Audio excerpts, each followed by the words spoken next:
یہ دنیا بھی زندگی کا ایک بازار ہے، لیکن یہ بازار کہیں نہ کہیں ختم ضرور ہوتا ہے۔ یاد رکھیے، دنیا کی زندگی کے بازار کا کہیں نہ کہیں خاتمہ ضرور ہوتا ہے، اور اس خاتمے کا نام موت ہے۔ اس خاتمے کا نام موت ہے۔ تو یہ خاتمہ ہونا ہے تو موت سے پہلے پہلے واپس آئیں۔ ایک چھوٹی سی نصیحت ہے، کسی بزرگ نے یہ کہا، اس نے یہ کہا کہ 4 چیزوں کو 4 چیزوں سے پہلے غنیمت جانو۔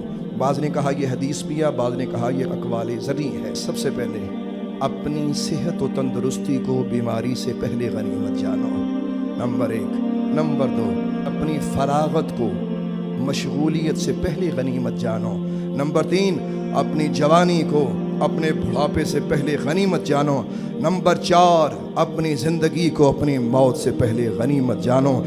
جاؤ آج قبرستان میں کسی سے جا کے سوال کرو، وہ لوگ کہ جن کے پاس لوگ ملنے کے لیے لائنوں میں لگے ہوتے تھے، آج یہاں دعا مانگنے والا بھی کوئی نہیں ہے۔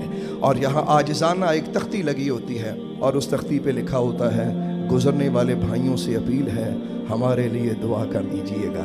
یار اتنا عاجز ہے انسان، اتنا بے بس ہے انسان۔